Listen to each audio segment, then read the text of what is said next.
Welcome back. We're in Revelation 13. Thank you for joining us. If you missed the last recap, go over to Hanging Out with Uncle Charlie. We're recapping 6 through 12. We did, or 7 through 12. We did 1 through 6 or something like that. We're in chapter 13. This is the Antichrist. Things are, they're reaching monumental heights. So let's jump into it. Revelation 13. And the dragon stood on the sand of the seashore. Then I saw a beast coming out of the sea, having 10 horns and 7 heads, and on his horns were 10 diadem. And on his head were blasphemous names. And the beast which I saw was like a leopard, and his feet were like those of a bear, and his mouth like the mouth of a lion. And the dragon gave his power and his throne and great authority. It gave him his power, his throne, and great authority. I saw one of his heads as if it had been slain, and his fatal wound was healed. And the whole earth was amazed and followed after the beast. They worshipped the dragon because he gave his authority to the beast. And they worshipped the beast, saying, "Who is like the beast, and who is able to wage war with him?" There was given to him a mouth, speaking arrogant words and blasphemies, and authority to act for 42 months was given to him. And he opened his mouth in blasphemies against God, to blaspheme his name and his tabernacle, that is, those who dwell in heaven. It was also given to him to make war with the saints and to overcome them. An authority over every tribe and people and tongue and nation was given to him. All who dwell on the earth will worship him, everyone whose name has not been written from the foundation of the world in the book of life of the Lamb who has been slain. If anyone has an ear, let him hear. If anyone is destined for captivity, to captivity he goes. If anyone kills with the sword he must be killed. Here is the perseverance of the saints. Then I saw another beast coming out of the earth, and he had 2 horns like a lamb, and he spoke as a dragon. He exercises all of the authority of the first beast in his presence, and he makes the earth and those who dwell in it worship the first beast, whose fatal wound was healed. He performs great signs, so that he even makes fire come down out of heaven to the earth in the presence of men. He deceives those who dwell on the earth because of the signs which was given to him to perform in the presence of the beast, to tell those who dwell on the earth to make an image, telling those who dwell on the earth to make an image to the beast who had the wound of the sword and has come to life. And it was given to him to give breath to the image of the beast, so that the image of the beast would even speak and cause as many as do not worship the image of the beast to be killed. And he causes all, small and great, and the rich and the poor, and the free men and the slaves, to be given a mark on their right hand and on their forehead. And he provides that no one will be able to buy or to sell except the one who has the mark, either the name of the beast or the number of his name. Here is wisdom. Let him who has understanding calculate the number of the beast, for the number is that of a man, and his number is 666. So, this is peak I'm selling survival kit slop, right? People have been speculating who and using some gematria, whatever, to get every single president, since 1948, as the beast. It was Hitler. It was Hillary Clinton. It's been Nero. It's been everybody. It's been everybody. It's literally been everybody and nobody. It's none of them. So let's back it up and let's just see the order, right? Because we hear all about the Antichrist, but there's two other entities that are part of this. This is Satan's Trinity, right? So there is a first beast. He comes out of the sea, and it's a lot of the same, not the same, but similar imagery to what Daniel saw. He saw this beast, and it had the different heads and stuff, and we'll do a compare and contrast in this week's overview, so we have a little bit more time to tease all of that out. But suffice it to say that we're seeing similar types of imagery, and then it mentions that the dragon worships this beast. I'm sorry, the dragon gives power to this beast, and then people by proxy worship the dragon because they worship the beast. And this beast, this person, this entity is given authority over the whole entire earth. And the real scary part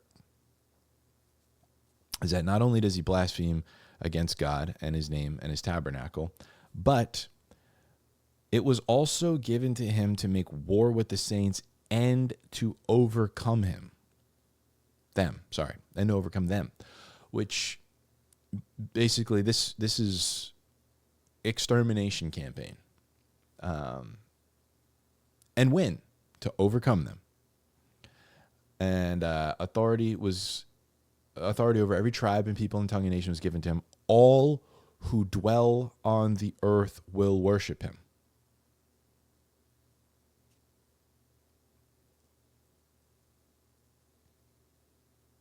All.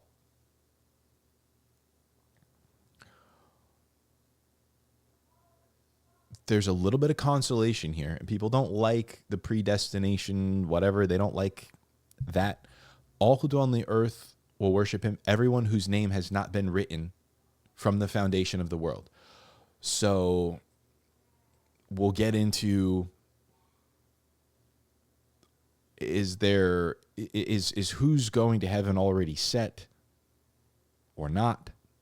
We've covered that in the past before, reading through, I believe it was John, I believe, reading through John and through Romans for sure. We read that.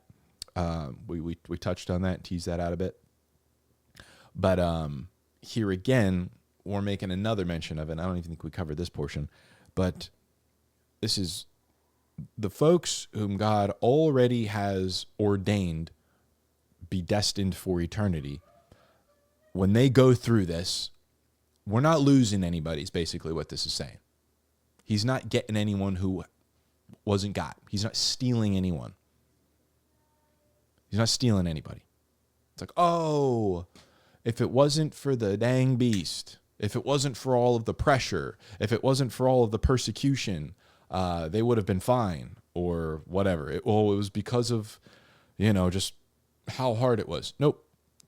So it's a little bit, on one end, it's a consolation. These folks weren't written in the Lamb's Book of Life, period. We're not losing anybody, right? We know this from reading the Gospels. When Jesus sets out to go, he's the good shepherd that goes and gets his sheep. He gets his sheep. Nobody's stealing them. He gets what's his. What he purchased with his blood, it's his. So nobody's getting got. Everybody who takes the mark, they're taking the mark. They're not his. They were never his. They never will be. It's a sealed, signed deal. If anyone is destined for captivity, to captivity he goes. If anyone kills with the sword, he must be killed. Let me pull that up because I just read it off screen. Now, when I'm reading this, I'm seeing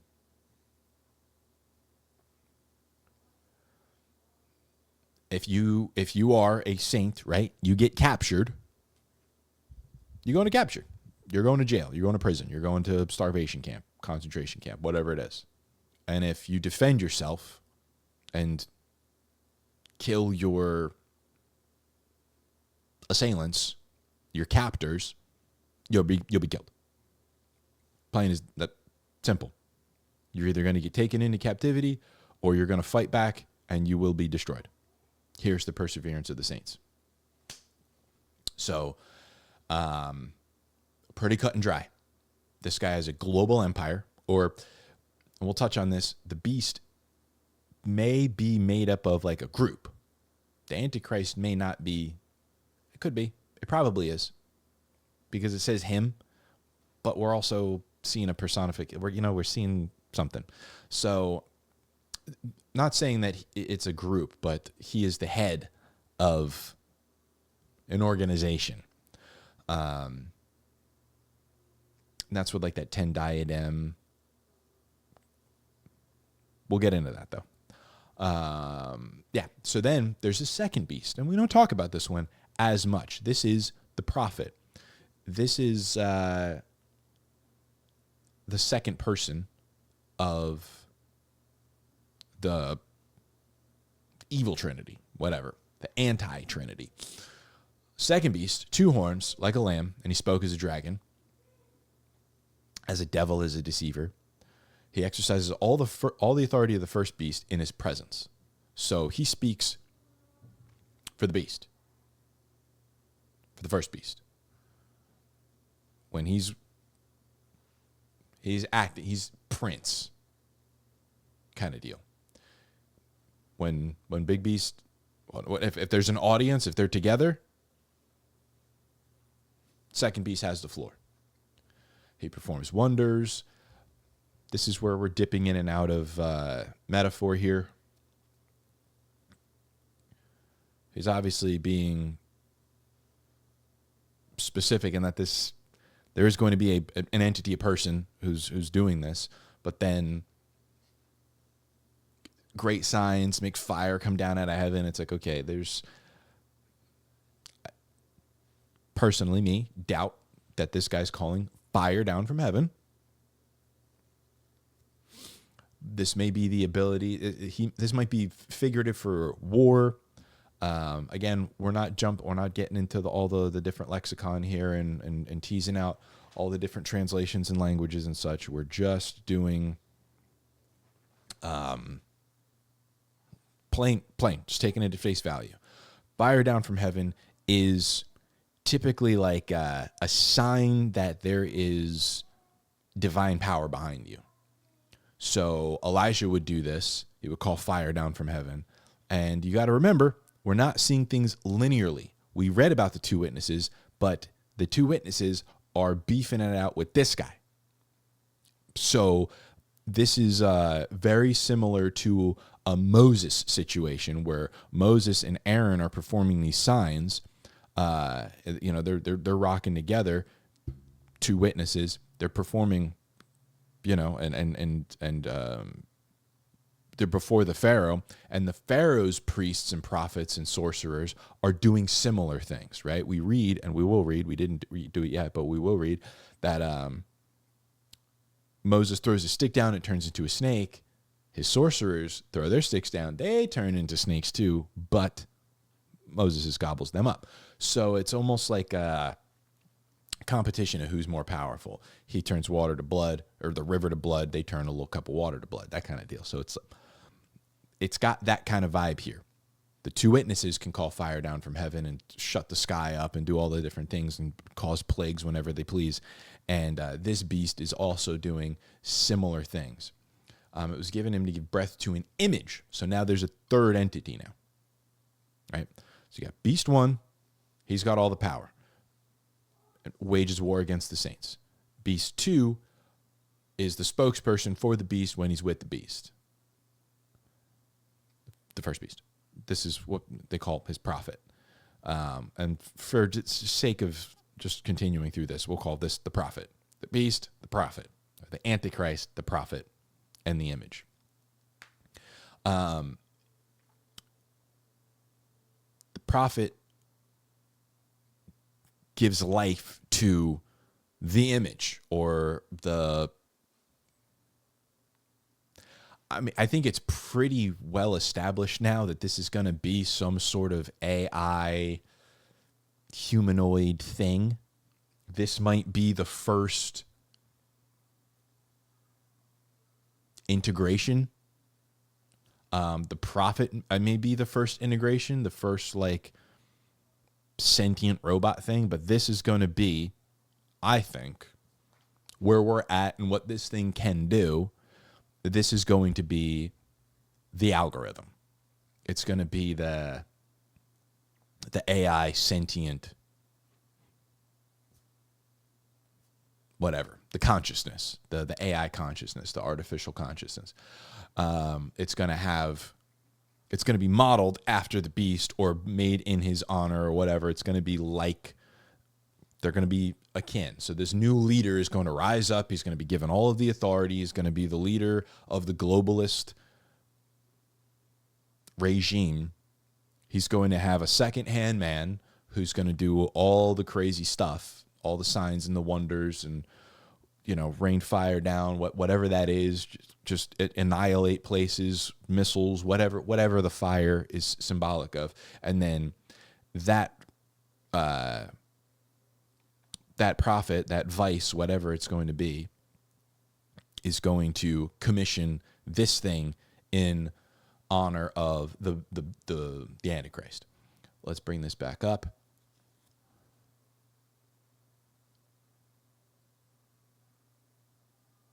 The image of the beast would even speak.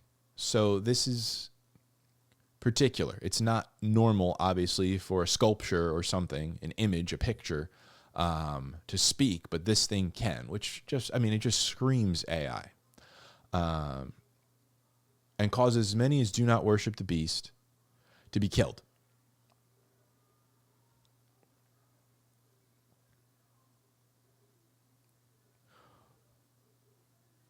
Two ways to take this. Hyperbolic. This thing's just annihilating people.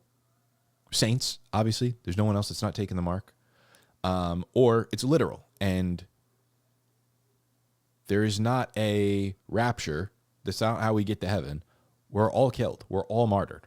Anybody who gets to this point and beyond, all martyred. We're all those white robes that go in. And this is why, again, like we touched on in the last hanging out, it's insane to be ushering this in, because it's going to be us or our children and family members, parents, whatever, who are left with this. Should anyone convert after there be a rapture, if there is one. It's just insane. Please, Lord, delay. Don't want my kids to go through this. And it was given him to give, and he causes all the small and great, the rich and the poor, the free and the slave, to be given a mark on their right hand or on their forehead. Okay, right hand, forehead. This is where people lose it. This is where people lose it. That's why it's important to read your Bible, because it clears a lot of things up. And he provides that no one will be able to buy or to sell except the one who has the mark. So they're locked out of the economy. This is worse than a social credit score. This is, if you don't have ID 2030 or whatever Bill Gates project is that has, ID 2028 or something, whatever it was called, where everybody is marked, everybody is ID'd. You don't take that ID, you're out. Go look it up. Look up Bill Gates project to ID everyone on Earth. If you don't have that, you are not able to transact in society. Which is where you get a lot of people talking about one currency and one everything. There's no way to really effectuate this, if that's the word. You can't carry this out without there being some universal currency that you're locked out of. So you starve to death. You can't get food. You can't buy anything you need. Either the name or the number of the name. So you're not going to get 666 put on your forehead or your hand. Not only, you are also there is the name of the beast or the number of the name. So this is where things kind of open up. This is where you can look at people are like, oh, it's the patent for the jab. Nobody's getting the patent of the jab. There's no name. You know what I mean? It's just dumb. It's dumb.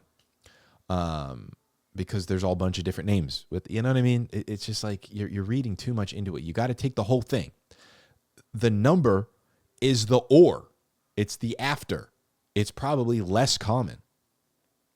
The name or the number of his name.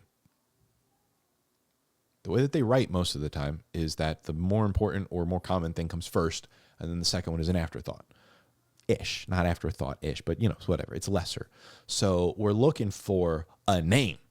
He doesn't know what the name is, but he knows the number of the name. Here is wisdom. Let him who has understanding calculate the number of the beast. For the number is that of a man, and his number is 666. So, here is where you're going to get pride come rushing into the front and go, oh, I can calculate it. I bet you I can calculate it. And this is where you get all of the incorrect predictions, as they have all been incorrect thus far.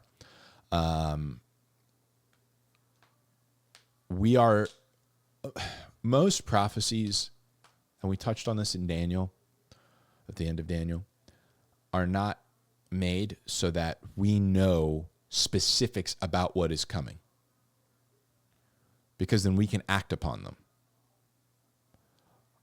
Most prophecies are only made clear once they happen.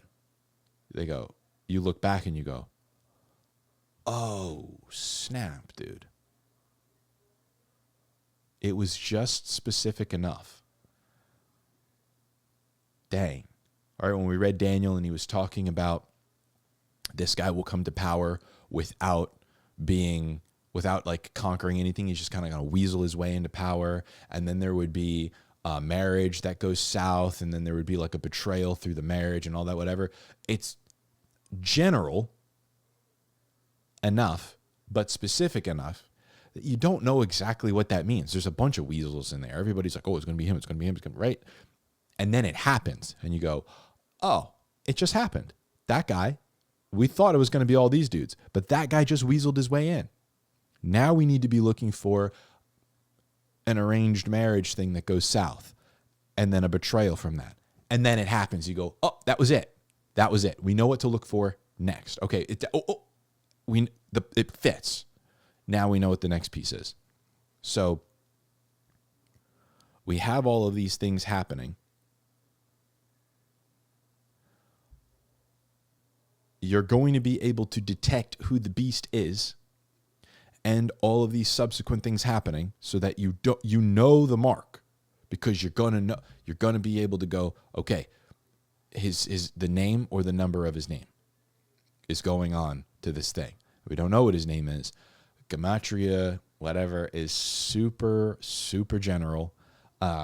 It's not very specific, but maybe through like the power of AI and these huge computing things, we can get some better answers. I don't know.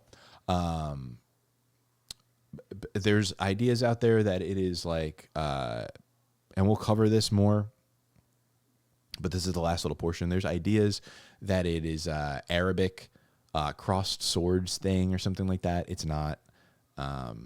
It's not. We'll get into why and who the beast kind of has to be in order for everything else to kind of work when we do our recap. So I don't want to get too much into that, but as we see the beast pop up more in the rest of what's happening, we go, okay, all right, I see what's happening here. Okay, it means this, it means that. It can't be Allah. It's no, stop. It's not it. There may be some crossover there, but it's not it. This is somebody's name. We're looking for a name or the number of that name.